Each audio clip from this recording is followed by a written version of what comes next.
દાદાશ્રીનું નામ જ લઈને,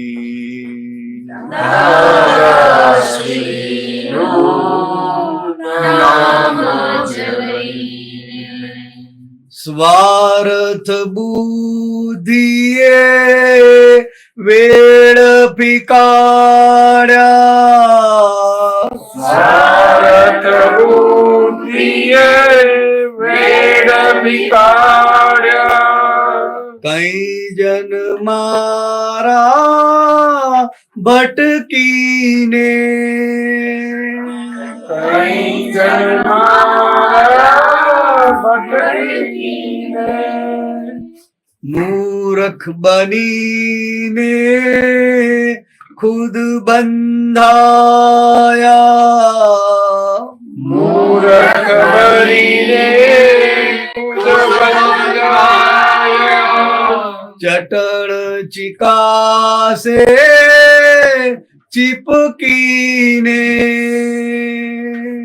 ચટણ ચિકાસે ચીપકીને, પ્રતિક્રમ સંગે લઘુત્તમ ભાવે, પ્રતિક્રમ સંગે લઘુત્તમ ભાવે, વેરથી છૂટી કરીએ રે, વેરથી છૂટી કરીએ રે, દાદાશ્રીનું નામ જ લઈને, દાદાશ્રીનું નામ જ લઈને, છ તત્વો જે મૂળ રૂપે છે,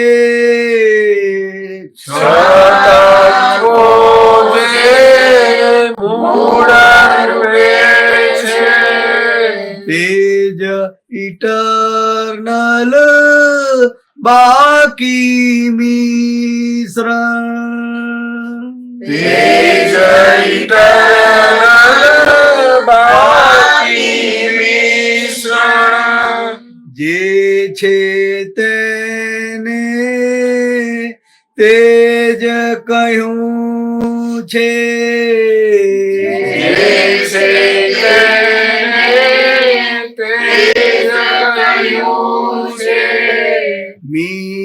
મિથ્યાભાસ વિભાવિકુદર્શન, મિથ્યાભાસ વિભાવિકુદર્શન, દાદાનું સુદર્શન ચક્કર,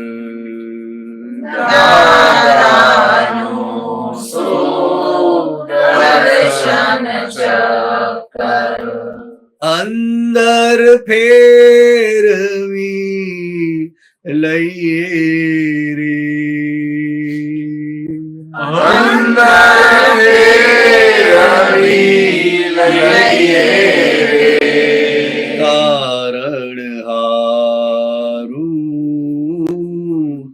નામ જપીને, કારણ હારું નામ જપીને, આપણ મોક્ષી થઈએ રે, આપણ મોક્ષી થઈએ રે, દાદાશ્રીનું નામ જ લઈને, દાદાશ્રીનું નામ જ લઈને, નરસિંહ નવનીત જીવ રૂપાંતર, નરસિંહ જીવનવનિતા જીવ રૂપાંતર વૈષ્ણવજૈની મુક્તિ શોધક વૈષ્ણવજૈની મુક્તિ શોધક તત્વ સ્વરૂપે એક જ આત્મા સ્વરૂપે એક જ આત્મા કૈક જન્મથી શિવ સંશોધક કૈક જન્મથી શિવ સંશોધક નારાયણનું ઐશ્વર્ય ફળતા નારાયણનું ઐશ્વર્ય ફળતા અહીંથી મોક્ષે જઈએ રે અહીંથી મોક્ષે જઈએ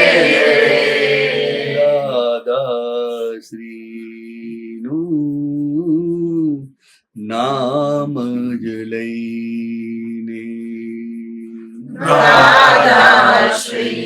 દાદાશ્રીનું નામ જ લઈને દાદાશ્રીનું નામ જ લઈને દાદાશ્રીનું નામ જ લઈને પાપથી છૂટી જઈએ રે પાપથી છૂટી જઈએ તારણ હારું નામ જપીને તારણ હારું નામ જપીને આપણ મોક્ષી થઈએ રે આપણ મોક્ષી થઈએ અહીંથી મોક્ષે જઈએ રે અહીંથી મોક્ષે જઈએ જય સચ્ચિદાનંદ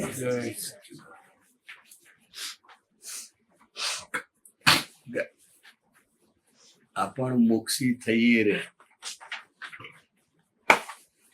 તો કે મોક્ષ ક્યારે પ્રાપ્ત થાય તો કે આપણને જે આજ્ઞા પ્રાપ્ત થઈ છે ત્રીજી આજ્ઞા જગત નિયંતા વ્યવસ્થિત શક્તિ गुजराती आवड़ता है समझता है थोड़ा थोड़ा हाँ तो हिंदी में बात करेंगे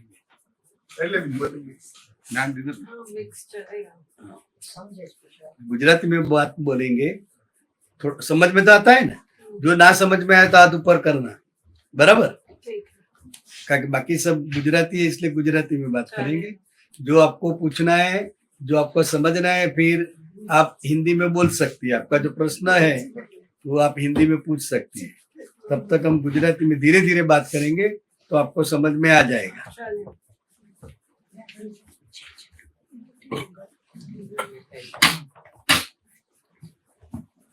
એટલે આ જગત નિયંતા વ્યવસ્થિત શક્તિ છે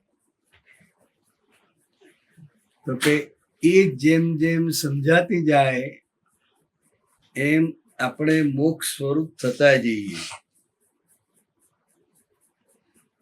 કારણ કે આપણે અટક્યા ક્યાં છે તો કે આપણને જ્યાં ને ત્યાં બીજાની ભૂલ દેખાય છે. આણે આમ કર્યું, આ લોકોએ આમ કર્યું, આ આમ ના થયું હોત તો આમ ના થાત. બધા જ જે પ્રશ્નો છે તો કે એકબીજાની ભૂલ દેખાયા કરે છે. હવે જેવી ભૂલ દેખાય છે, ભૂલ કયા આધારે દેખાય તો કે એને માન્યતામાં એવું જ છે કે આણે જ કર્યું, આ બોલી એટલે થયું. પાછો બોલે ખરા કે જગતની અંતર વ્યવસ્થિત શક્તિ. ભૂલ તો સામેવાળાની દેખાય છે. એટલે જ્યાં સુધી તમને સામેવાળાની ભૂલ દેખાય છે તો કે હવે આ આંખથી તો એ જ દેખાશે ને તમારી આજુબાજુ વાળા કહેશે કે બેન તમારો કોઈ વાંક નહોતો, એ તો એ લોકો એવું કર્યું એટલે તમે કર્યું, તમે તો નિર્દોષ છો. આજુબાજુ વાળા તમને એવું કહેશે. તો કે ભાઈ મારી ભૂલ છે ખબર કેવી રીતે પડે? તો કે વ્યવસ્થિત શક્તિએ બધા જ સંજોગો ભેગા કરી આપ્યા છે. જે કઈ પણ સંજોગો, પછી હસબન્ડ પસંદ કર્યા હોય, હસબન્ડે વાઈફ પસંદ કરી હોય, લંડન આવવાનું પસંદ કર્યું હોય, બધું જ છે, પોતાનું જ છે ને દેખીતી રીતે. તો કે આ બધા જ સંજોગ છે તો કે એ બધા સંજોગના આધારે કામ થઈ રહ્યું છે. અહીંના સંજોગો જુદા છે, ઇન્ડિયાના સંજોગો જુદા છે. પણ અહીંયા બધે રહ્યા પછી જ તમને સમજાય કે મેરા ભારત મહાન. અહીં બધી તમે ફરો પછી તમને સમજાય કે જે ઇઝીલી ત્યાં આગળ તમે હરી ફરી શકો છો, કામ થઈ શકે છે. તો કે એ ત્યાંનું વાતાવરણ. અને દાદા ભગવાન શું કહ્યું કે 1 થી 50 સુધીનું જે તમારું ડેવલપમેન્ટ છે એ પરદેશમાં છે, અને 50 થી 100 જે પ્રગતિ કરવાની છે એ ત્યાં આગળ તમારે ઇન્ડિયાના સંજોગ જોઈશે. બધાએ પાછલી જે સૂક્ષ્મમાં પ્રગતિ કરવાની છે એ તમારે એક ક્ષેત્ર જોઈશે, એ વાતાવરણ જોઈશે અને એ સંજોગો જોઈશે. આ દાદા ભગવાનની વાત છે. એટલે દાદા ભગવાને પરદેશમાં રહેતા અમેરિકામાં ખાસ વધારે જવાનું થતું હતું એમને. એટલે બધા મહાત્માઓને કહી રાખ્યું હતું કે તમારે 6 મહિના ઇન્ડિયામાં રહેવાનું અને 6 મહિના ત્યાં રહેવાનું. એક પગ તમારો ઇન્ડિયામાં રાખજો. ગમે ત્યારે કઈક એવો સંજોગ આવે, છોડવાનો વારો આવે, ત્યાં ઇન્ડિયામાં તમને ભરપૂર સત્સંગ મળશે અને સોશિયલ લાઈફ શું છે, પઝલ શું છે એ તમને ઇન્ડિયામાં સમજાશે વધારે. કારણ કે ત્યાંના સંજોગો એ પ્રમાણે છે. એટલે જગત નિયંતા વ્યવસ્થિત શક્તિ એ જ્ઞાનનું વાક્ય છે અને એ તમારે સમજવાનું છે. બહાર તો તમને બધું સ્થૂળ જ દેખાશે, સમજાય? બહાર તો બધા તમને સ્થૂળ સંજોગો દેખાય છે, પણ આ સ્થૂળ સંજોગો મને કયા આધારે ભેગા થયા? તો કંઈક મારો હિસાબ છે, કંઈક મારો ઋણાનુબંધ છે, માટે આ બધા સંજોગો ભેગા થયેલા છે. કંઈ પણ સંજોગ ભેગા થયા છે, ગમતા ના ગમતા, ફાવતા ના ફાવતા, તો કે મારા જ કર્મનું ફળ છે. દેખીતી રીતે જે દેખાય છે ગુનેગાર નથી, પણ જે અત્યારે હેરાન થાય છે, જેને અત્યારે તકલીફ થાય છે, એ ગુનેગાર છે. તો કે આ સમજાશે તો જ મારી ભૂલને કારણે હું હેરાન થઉં છું એ તમને દ્રઢ થતું જશે. અત્યાર સુધી આપણને એ દ્રઢ થયું છે કે આ લોકો લીધે હું હેરાન થઉં છું, આ બધાને કારણે હું આમ થઉં છું, આ બધા મને શાંતિથી જીવવા નહીં દેતા, આ બધા મારું લોહી પી ગયા, એવું બોલે. પણ એ જે સ્થૂળ દેખાય છે એ ખરેખર કરતા નથી.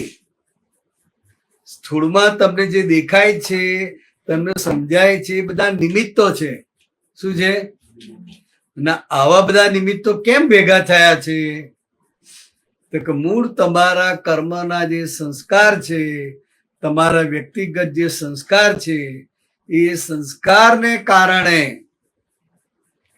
તમને બધું ભેગું થઈ રહ્યું છે. અત્યારે ગમતું કે ના ગમતું બધું ભેગું થાય. પોતાના ઘરમાં જ ભેગું થાય કે ના થાય? ગમતું ના ગમતું બધું જ પોતાના ઘરમાં જ થાય.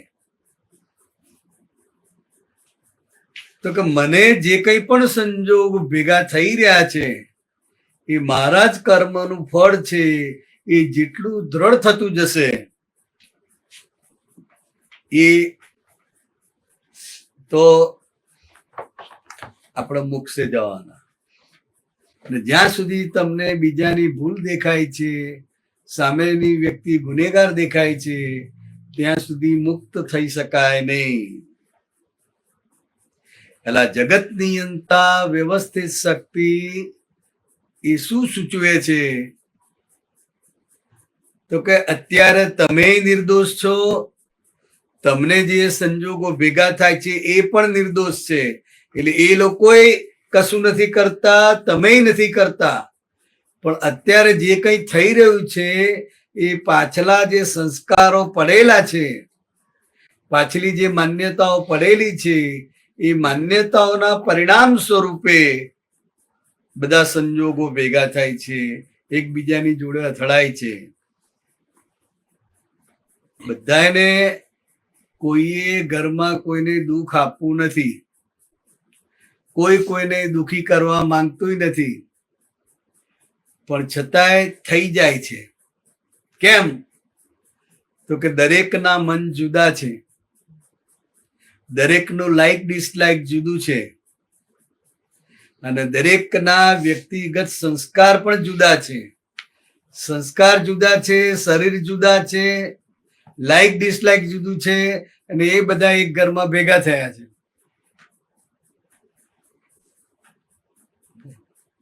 તો શું થાય?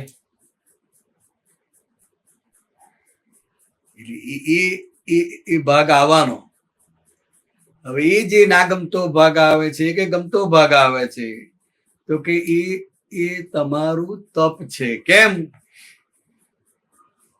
તો કે અત્યારે તમને નથી ગમતું, પણ તમને ભોગવવાનું આવ્યું, તમારી સામે સંજોગ આવ્યો, એટલે સમજવાનું કે આપણા જ કરેલા કર્મનું ફળ આપણને પ્રાપ્ત થાય છે.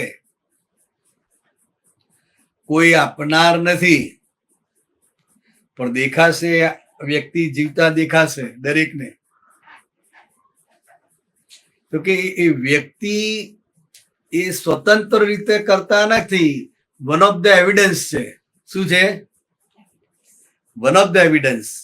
હોલ એન્ડ સોલ નહીં, પણ આપણે તો હોલ એન્ડ સોલ તરીકે એના પર તૂટી પડીએ, એને જ ગુનેગાર માનીએ છીએ ને ચડી બેસીએ આપણે વાંકમાં આવે તો. એ એવું કરે. તો કે આ જેટલું સમજાતું જશે કે વ્યવસ્થિત શક્તિ કરતા છે. વ્યવસ્થિત શક્તિ કરતા એટલે કોઈ વ્યક્તિ નહીં,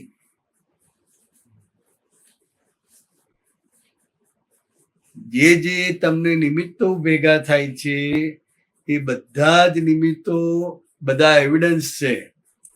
ખરાબ કામ માટે પણ બધા નિમિત્તો ભેગા થાય, સારા કામ માટે પણ બધા નિમિત્તો ભેગા થાય. દારૂની પાર્ટી હોય તો એ બધા નિમિત્તો ભેગા થાય.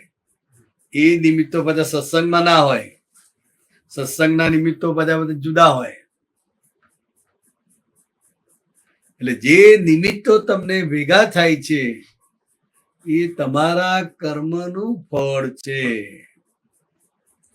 અને તમારા કર્મના ફળને કારણે કુદરત તમને બધા સંજોગો ભેગા કરી આપે છે.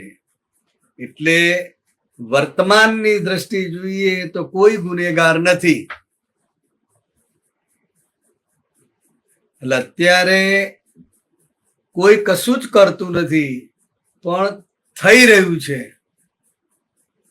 કર્મના હિસાબના આધારે થઈ રહ્યું છે. એટલે આ સમજવાનું છે. ઘરની દરેક વ્યક્તિ ઘરમાં સુખ અને શાંતિ રહે એવો જ પ્રયત્ન કરે છે ને એવો જ ભાવ રાખે છે. પણ એવું રહેતું નથી. આ ઘરની વાત પછી આ ઘરની વાત. આ ઘરમાં સુખ અને શાંતિ જ જોઈએ છે ને, પણ અંદર તમારા મન બુદ્ધિ ચિત્ત અહંકાર તમને આમ થઈ જશે, તેમ થઈ જશે, ફલાણું થઈ જશે, ઢીકણું થઈ જશે, બધું હેરાન તમને એ જ અંદર વાળા કરે છે. તમારા જ જે અંદર સંસ્કાર છે, જે અત્યારે ક્રોધ માન માયા લોભ સ્વરૂપે ખુલ્લા થાય છે, અને એ જે ખુલ્લા થઈ રહ્યા છે એ તમારી પાછલી ભૂલો બતાવે છે કે પાછળ આપણે શું ભૂલો કરીને આયા છે, જેથી કરીને અત્યારે આપણે હેરાન થઈ રહ્યા છે. હેરાન થઈ રહ્યા છે. હવે તમે હેરાન થાવ તો જાતે તો હેરાન થાવ નહીં. કોઈ જાતે દુઃખ ભોગવે? કોઈ જાતે પોતાને દુઃખને આપે? જાતે પોતાને ગાળો દે? અપમાન કરે પોતાને? તો કે અપમાન કરનાર, ગાળો આપનાર, હેરાનગતિ કરનાર બધા સ્થૂળ સંજોગો હોય એ વ્યક્તિ સ્વરૂપે હોય. એટલે અપમાન થાય, ઉપેક્ષા થાય, અવગણના થાય ઘરમાં, અને જ્યાં આપણે નોકરી કરતા હોય ત્યાંના સંજોગો છે ને, એ આપણું ઘર જ છે ને. 8 કલાક ત્યાં રહેતા હોય તો ત્યાંના પણ જે નિમિત્તો છે એ હિસાબના આધારે, ઘરના જે છે નિમિત્તો એ પણ આપણા હિસાબના આધારે. આ બે મોટી જગ્યા છે, નોકરી અને ઘર.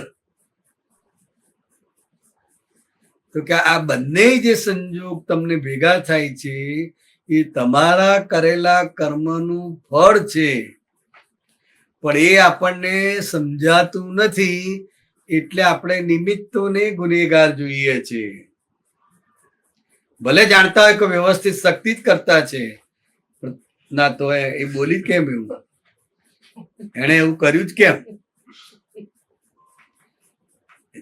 દેખાય તો એ જ ગુનેગાર.